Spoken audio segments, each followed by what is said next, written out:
12 septembre 2018, sous la présidence de M. Patrice Talon, président de la République, chef de l'État, chef du gouvernement. Les décisions ci-après ont été prises.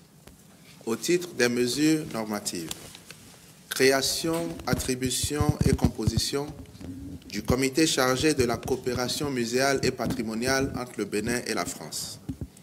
Le 26 août 2016, le Bénin a officiellement porté devant la République française une requête visant la restitution des biens culturels issus du patrimoine national et se trouvant dans plusieurs musées et collections français.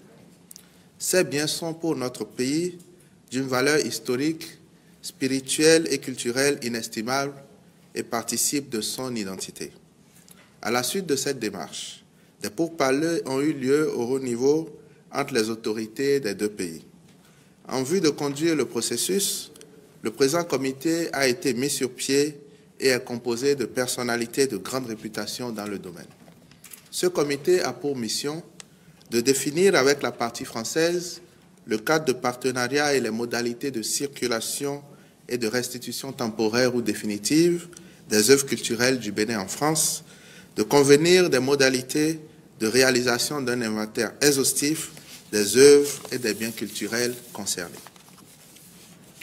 Conditions d'ouverture et de déroulement des enquêtes techniques sur les accidents et incidents d'aviation civile au Bénin. Le Conseil des ministres a adopté ce décret qui définit les modalités d'enquête sur les accidents et incidents d'aviation civile survenus sur le territoire ou dans l'espace aérien béninois.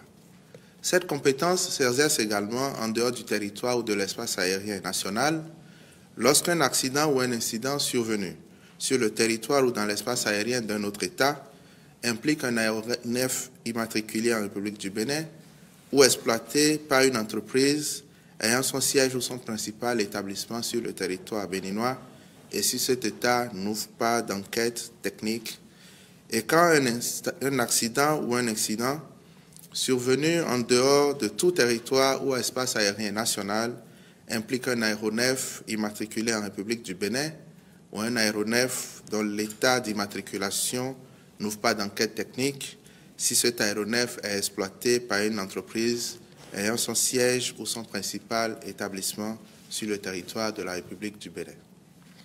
Notre pays se conforme ainsi aux normes internationales auxquelles il a souscrit afin de finaliser le processus de mise en place du Bureau Enquête et Accidents. Par ailleurs, le Conseil des ministres de ce jour a adopté les décrets portant nomination des membres du Conseil d'administration du Fonds de développement de l'artisanat et approbation des statuts du Bureau béninois du droit d'auteur et des droits voisins du BEDRA. Au titre des communications, les dossiers ci-après ont été approuvés. Institution d'un programme national de soins palliatifs. Les soins palliatifs et l'accompagnement subséquent s'adressent aux malades en tant que personne humaine, à sa famille et à ses proches, aussi bien à domicile qu'en résidence hospitalière. Les besoins de soins palliatifs sont de plus en plus manifestes dans notre pays, mais l'état des lieux révèle que les initiatives et le dispositif existant en la matière sont parcellaires et peu efficaces. L'institution d'un programme national permettra donc de renforcer toutes les actions en cours de manière à les rendre plus cohérentes et intégrées dans la perspective de durabilité et de pérennité. Le programme vise à soulager la douleur et à améliorer la qualité de vie des malades atteints de cancer et d'autres pathologies graves pour lesquelles l'espoir d'une guérison à court ou à moyen terme ne peut être envisagé. Pour la mise en œuvre, l'État procédera à la construction d'unités de soins dont il assurera le fonctionnement et les charges. Ce faisant, et conformément au principe de la couverture sanitaire universelle, toute personne, quels que soient ses revenus, quel que soit son âge ou la pathologie dont elle souffre, pourra avoir accès à ces soins palliatifs contre une symbolique contribution mensuelle à la portée de tous. Redéploiement du personnel des directions des infrastructures et de l'équipement du secteur de l'éducation au sein du ministère du cadre de vie et du développement durable. En vue de réorganiser le secteur de la construction des infrastructures scolaires et universitaires et pour standardiser la qualité et la durabilité des dites infrastructures, le gouvernement a mis en place l'Agence pour la construction des infrastructures du secteur de l'éducation assise. Celle-ci regroupe en son sein les fonctions assumées par les directions des infrastructures et des équipements des 3 ministères du secteur de l'éducation. Avec le démarrage des activités de l'agence, les personnels des directions concernées seront très peu sollicités. Aussi, mu par le souci de la gestion rationnelle des personnels de l'État, le Conseil des ministres a-t-il décidé de mettre à la disposition du ministère du cadre de vie et du développement durable pour emploi la trentaine de cadres concernés. Financement du plan d'action prioritaire découlant de la restructuration de l'Agence de promotion des investissements et des exportations APIEX. La restructuration de l'APIEX a généré le besoin de financer ces activités prioritaires afin de lui donner plus de visibilité.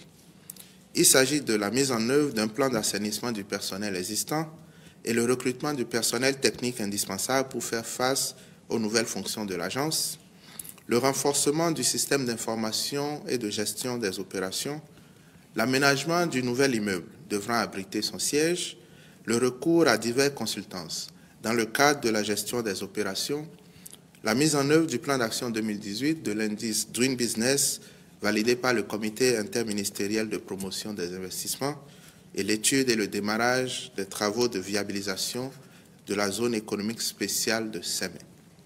Ce faisant, l'APIEX pourra jouer efficacement son rôle de guichet unique en charge de l'accueil, de l'orientation et de l'accompagnement des investisseurs et des exportateurs du Bénin.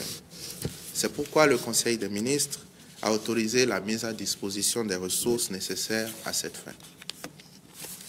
Poursuite du partenariat avec l'Association pour la chirurgie orthopédique et traumatologique sans frontières de France. Ce partenariat, démarré en 2009, est une coopération dans le domaine de la santé.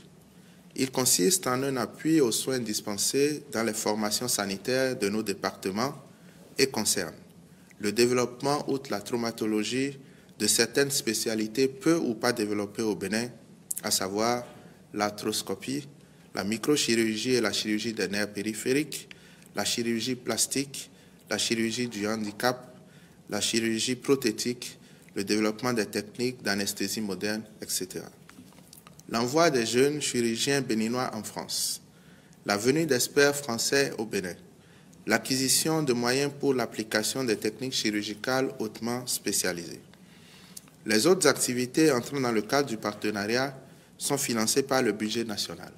Il s'agit notamment de bourses d'études de courte durée au profit de médecins et infirmiers, d'invitations à des congrès scientifiques et cours de renforcement de capacités et d'accueil de missions médicales françaises ponctuelles de chirurgie. Le Conseil des ministres a marqué son accord pour la poursuite et le renforcement du dit partenariat. Création de la Société des aéroports du Bénin. La création et le démarrage effectif des activités de cette société s'inscrivent dans la logique d'une gestion rationnelle du patrimoine de l'État afin de réduire les sources de déperdition de ressources publiques. La société ainsi créée permettra de réaliser un recensement exhaustif du patrimoine aéroportuaire national. Relèveront désormais de la gestion de cette société l'ensemble des aéroports et aérodromes du Bénin. En effet, la connaissance des actifs aéroportuaires est un impératif et servira de levier pour la mobilisation de financement en vue du développement des infrastructures du secteur et de leur mise aux normes. Au titre des rencontres et manifestations internationales, le Conseil des ministres a autorisé la participation de notre pays à la 15e édition du Salon international de l'artisanat de Ouagadougou, CIAO, au Burkina Faso, du 26 octobre au 4 novembre 2018. Au colloque en droit et politique publique agroalimentaire à Québec, Canada, du 25 au 27 septembre 2018, à la 5e édition de l'Agri-Forum, intitulé « Transformation agricole, le défi africain à Libreville au Gabon, les 18 et 19 octobre 2018 », à la réunion des secrétaires généraux des grandes chancelleries d'Afrique francophone, subsaharienne et de France à Paris, du 8 au 10 octobre 2018, ainsi que l'organisation à Cotonou de l'atelier régional de restitution et de capitalisation sur la migration, les changements climatiques et l'environnement les 27 et 28 septembre 2018 et de la conférence régionale de partage des connaissances du programme Mieux les 2 et 3 octobre 2018, puis l'organisation de l'édition 2018 de la Semaine du numérique au Bénin. Je vous remercie.